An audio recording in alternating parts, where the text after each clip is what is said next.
आज से बारात आना प्रारंभ हो गई, उन बेटियों का परिवार आना प्रारंभ हो गया। अब वो कौन सी बेटियां थीं, कैसे पूरी बागेश्वर परिवार लगभग 3 महीने तक दिन रात एक करके तैयारी करते हैं। मंडप कैसे बनेंगे, टेंट कैसा लगेगा, स्वागत कौन करेगा, कैसे स्वागत देंगे।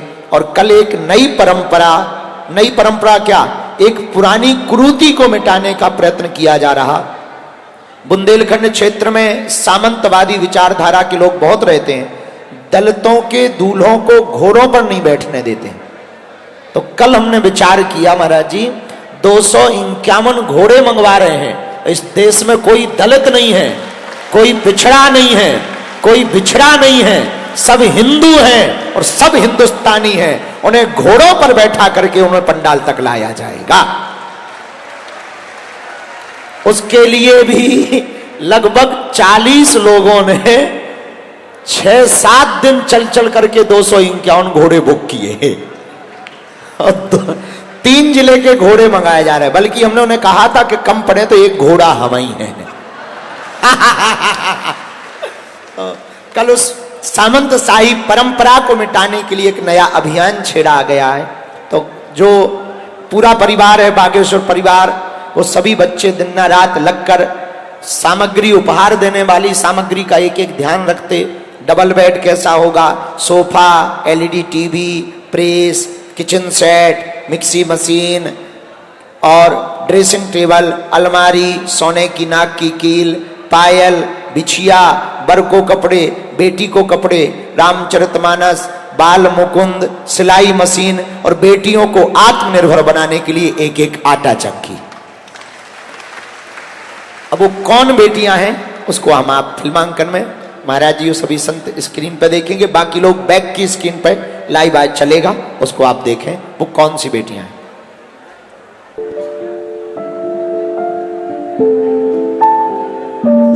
हमारा नाम पिंकी है। पापा को 10 साल हो गए खत्म हुए, मम्मी को 2 साल हो गए।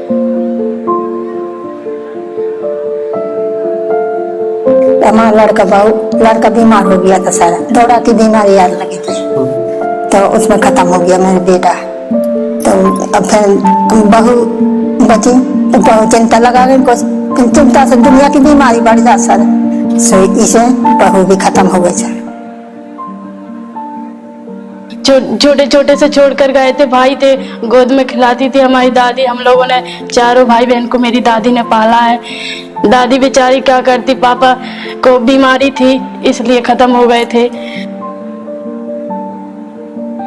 दवाई करवाएं, अपने जिम्मे जाना धाते, जिम्मे जाना बेच भी दई। अब जितना उपाय हुआ तो सब हमने सब कर लिया था, नहीं हमारा लड़का बहुत खुले हो गया। पापा को दौरा की बीमारी बनाई हुई थी इसलिए ख़त्म हो गए, और मम्मी को टीबी की बीमारी बना दी थी। पैसे लगाते लगाते खेत भी रख दिए, घर भी नहीं है। 600 रुपये पट्टी मिलती थी, उसी में काम करते थे हम लोग। किसी से कोई गाँव बाय दे देते, कोई भैया बुढ़िया लोग को नहीं खेवा को, किसी ने 10 किलो दिया, किसी ने 5 किलो दिया, दे दिया, सब लोग उसमें पालते थे। दादी बोल रही कोई करने वाला है नहीं। छोटे छोटे भाई को बर्तन धोने के लिए भेज दिया, बर्तन धोते हैं होटल में। हम लोग लगाते भी नहीं, भगा भी देते हैं कि नहीं कराएंगे हम काम, लेकिन हम सर हम करते हैं क्या सर, हम हाथ जोड़ते पैर जोड़ते, सर हमारा काम, हमारे भाई को लगा लो। हमारे भाई बहुत रोते हैं तब भी काम करते हैं। मेरी बड़ी नातन थी आशा थी, तो उसकी मैंने पिछली साल में तो फार्म भराया था बागेश्वर धाम में। कृपा हो गया महाराज की, तो शादी हो गया था मेरी नातन की, बड़ी वाली की। भाई बहन हम लोग 4 हैं। एक बहन की हमारी दादी ने बागेश्वर धाम में शादी की थी। तो छोटी वाली नातन बर की, तो हमने किया कि अब इसी की भी कर दें शादी। हमारा क्या भरोसा, हम कब चले जाएं, बूढ़े आदमी।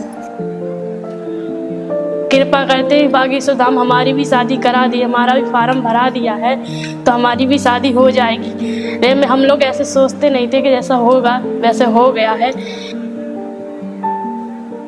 बड़ी को तो जैसे हो गया, छोटी को किस तरह करेंगे। तो हमने कही होते जाके हमें माला खान के द्वारा जान दो, तब ही तो वे सुनेंगी हमारी।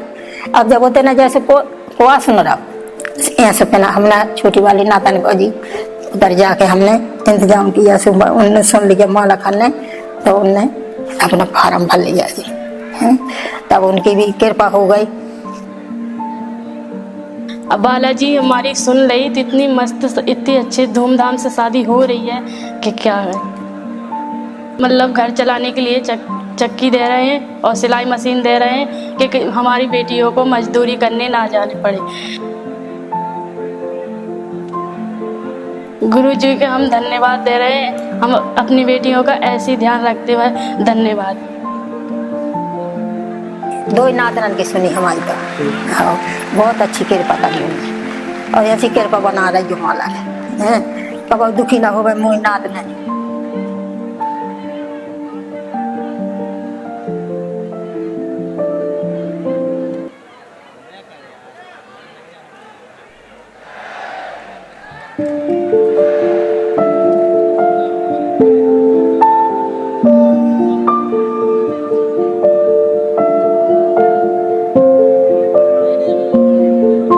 हमारा नाम भावना आदिवासी है, पापा को नाम कल्याण आदिवासी, मम्मी को नाम श्यामबाई आदिवासी। हम सूरजपुर गांव के, हमारे घर की बहुत बेकार स्थिति है, बेरोजगार है। कुछ पापा के शरीर में 7 साल से लकवा लगो, मम्मी को 3 जगह से हाथ टूटो, सब विकलांग हैं और घर में कोई करवे वाला है नहीं। हमारा नाम श्यामबाई है, हमारे पति के लकवा लगो है। हमारे पति कुछ करने 7 साल से उन्हें लकवा लगो होगा, खीब इलाज दवाई वगैरह खीब करे, लेकिन उन्हें आराम नहीं लगा। मुँह भी नहीं बोलते हैं, चल भी नहीं पाते हैं, खटिया में पड़े हैं। सरकारी स्कूल में पढ़ो, उनकी स्कॉलरशिप मिला थी, उनमें से 12वीं करी। अब आगे की पढ़ाई के लाने पैसा नहीं थे।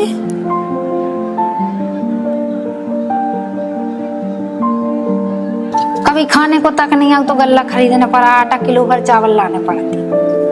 अब के लवी स्थिति में हम बच्चा ने कैसे बिटियन की शादी कैसे कर सके। अब बच्चा हमारे छोटे हैं, कमाते तो है नहीं।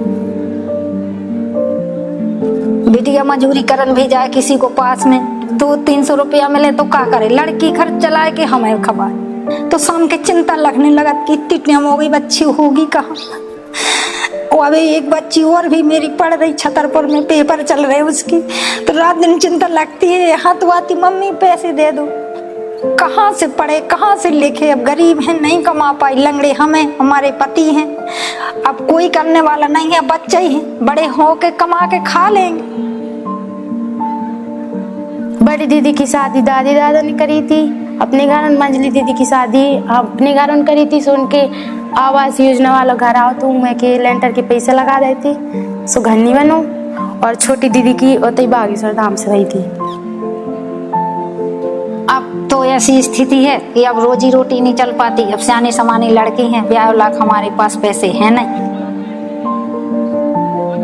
मैं जो सोचती कि अकेले काम करने से अच्छा जीवन साथी मिल जाए, उनके संगे शादी हो जाए, उनके संगे करें खें, घर बस से। बड़ी लड़की की मेरे सास ससुर ने शादी कर दी थी, अब वो है नहीं इस दुनिया में। अब दूसरी लड़की की मैंने घर से करी थी, फिर तीसरे नंबर की बागेश्वर धाम से करी थी, गुरुजी के एते से करी थी। अब मेरे पास पैसा नहीं है, कोई भी ऐसा उधार नहीं है कि मैं लड़की की शादी कर सकूं। रोजी रोटी नहीं है, खुद के खावे परेशान, बच्चा पाल रही। हम 5 बहनें, 2 दीदी इनकी शादी हमने घर से करी, सोने तो दे ना। तो फिर तीसरी दीदी की शादी भई, सो जितो हम घर से नहीं दे पाने तो उतो बागेश्वर धाम से भाव से ओते मिलो, उनकी कृपा से। तो अब मोड़ी को ब्याह हम कोई गुरुजी कहाँ से बागेश्वर धाम से करना चाहते हैं। यही सब फार्म हम गए थे, हमारी बच्ची गई, वो तो ऐसे हो भी रहा। बहुत सारे यहाँ मिलने हैं जो हमें कभी जिंदगी में नहीं दे पाने, वो होते से मिल रहा। गुरुजी दे रहे, जय बागेश्वर धाम भी दे रहे। अब चौथे नंबर के हमारे जितो हमारे घर में नहीं मिलने, हमारे घर के ना शादी भी नहीं कर पाने, उतनी घर से होते शादी होने होते सब कुछ मिलने।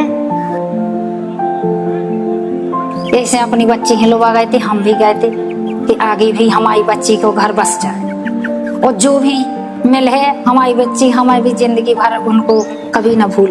जय बागेश्वर धाम। बागेश्वर धाम से हमें बहुत सारे उपहार मिल रहे हैं, पर भी हम मिल रहे हैं, उठ पे बैठ भी हम मिल रहे हैं, सब मिल रहे हैं, जिनमें से मुख्य आटा चक्की, सिलाई मशीन। और आटा चक्की से हम अपने मोहल्ला किन को अपना आटा पीस भी और अपने दूसरे की मजदूरी न करने पड़े, 4 पैसा हम आटा चक्की से कमाए। और सिलाई सीख भी को हमें पहले से भी शौक तो, लेकिन हम पैसा की वजह से नहीं कर पाए, लेकिन अब हम अपने मोहल्ला किन के, गाँव किन के सिल के 4 पैसा उमें कमा भी हम अपने घर परिवार अच्छे से चला। आज हमारी बेटी यहाँ बहुत शौक तो है, लेकिन मम्मी मशीन। ये वो ऐसी बेटियां हैं जो 1-2 नहीं, ऐसी 251 बेटियों की कहानी है, जिन बेटियों का कल उत्सव है। उन बेटियों का परिवार, किसी के माँ बाप ही नहीं है, दादी भर है। और हमारे अब पूरा बागेश्वर परिवार धन्य है कि उन बेटियों की घराती और बाराती बन करके हम लोग कल सम्मिलित होंगे। तो आगे के क्रम में खेसारी लाल भैया भी बैठे हैं, उसके पूर्व में हम पूज्य, आज बड़ा सौभाग्य और जागा, श्री धाम वृंदावन के सुप्रसिद्ध कथा व्यास पूज्य श्री संजीव कृष्ण, पूज्यपाद श्री संजीव कृष्ण ठाकुर जी महाराज जी का आगमन हुआ है। हमारे भैया का खूब जोरदार ताली बजाकर सीताराम बोलकर उनका स्वागत करते हैं। सभी संतों का आगमन हुआ है उन बेटियों को आशीर्वाद देने के लिए जो निराश्रित हैं, जिनका कोई नहीं है। सभी संत भगवान में हम सब देख पा रहे हैं, आप सब लोग दर्शन कर पा रहे होंगे, वहीं से प्रणाम करो। आप भाग्यशाली हो। आज मंचासीन परम पूज्य श्री गीता मनीषी जी महाराज जी हम सब पर कृपा करने के लिए पधारे हैं। जोरदार ताली बजा करके पूज्य महाराज जी को सीताराम बोलो। सीताराम। पूज्य महाराज जी ने जो अभियान चलाया, हर घर गीता घर घर गीता, और उस अभियान के द्वारा लाखों युवान गीता पाठ से जुड़े। ऐसे पूज्य श्री महाराज जी गीता मनीषी जी का आशीर्वाद मिल रहा। इतना ही नहीं, पूज्य श्री पायलट बाबा भी विराजमान हैं, और परम पूज्य श्री मलुक पीठ वाले महाराज जी के परिकर, और हमारे तो बड़े ही लाडले, हम पर बड़ी कृपा करते हैं, परम पूज्य श्री गंगादास जी भी महाराज जी भी विराजमान हैं। लेकिन हमारे बगल में ठीक हमारे भैया विराजमान हैं, बड़के भैया, जो योग के माध्यम से पूरी दुनिया को निरोग कर रहे और आयुर्वेद के माध्यम से हमारी सनातन संस्कृति की प्राचीन परंपरा को जीवंत कर रहे हैं। ऐसे पूज्य श्री आचार्य बालकृष्ण जी महाराज, तो जोरदार ताली बजा करके सीताराम बोलकर सभी संतों का स्वागत करें। एवं हरिद्वार वाले पूज्य श्री राम जी महाराज विराजमान हैं, कालपी वाले भी पूज्य महाराज जी विराजमान हैं, सभी संत विराजमान हैं। हमारे बड़े ही प्रिय अयोध्या, श्री धाम अयोध्या के छावनी के परिकर के रूप में पूज्य महाराज श्री जी श्री राम जन्मभूमि के अध्यक्ष के परिकर पूज्य महाराज जी भी विराजमान हैं, और परम पूज्य श्री उदासीन आश्रम के पूज्य महंत जी भी विराजमान हैं। उनकी भी हम सब पर बहुत कृपा हो रही है। आप सब जोरदार ताली बजा करके सभी संतों का स्वागत करो। सीताराम बोलो। और आज ही अभी मत थक जाना, क्योंकि अभी एक और हमारे लाडले बागेश्वर धाम के बड़े ही प्यारे, और हमने आज दिन में भी कहा था, अभी फिर कह देते हैं, हम इनका ब्रेक डांस देखने के लिए बहुत बैठते हैं। ऐसे भोजपुरी के स्टार, और सबके प्रति सब बहुत लाड़ है इनका, सनातन को राष्ट्र को लेकर बहुत जीते हैं और सब करते रहते हैं, बड़े अद्भुत हैं। ऐसे हमारे भैया खेसारी लाल यादव जी भी आए हुए, तो जोरदार ताली बजाओ। अब इनके भजन सुनने के पहले 1-2 महापुरुषों का आशीर्वाद ले लें, क्योंकि अभी तो थोड़ा तुमने नाच लिया, थोड़ा तुम्हारा पसीना ठंडा हो जाए, क्योंकि अब फिर दूसरे वाले आने वाले हैं। तो उसके पहले तब तक शांति भी हो जाए, तब तक महापुरुषों की वाणी देखो। रामचरितमानस में 2 पंक्तियां हैं, एक जगह लिखा पुण्य पुंज बिनु मिलहि न संता, लेकिन दूसरी जगह लिखा बिनु हरि कृपा मिलहि नहीं संता। तो किसी ने बाबा से पूछा, तुलसीदास जी से, बाबा हमें संत मिल गए, अब हम निर्णय कैसे करें, भगवान की कृपा से मिले हैं या पुण्यों के उदय होने से मिले हैं? पता है बाबा ने क्या जवाब दिया? बेटा तुम चलकर संत के पास जाओ तो समझना पुण्य उदय हुए हैं, पर संत चलकर तुम्हारे पास आए तो समझना हरि कृपा हुई है।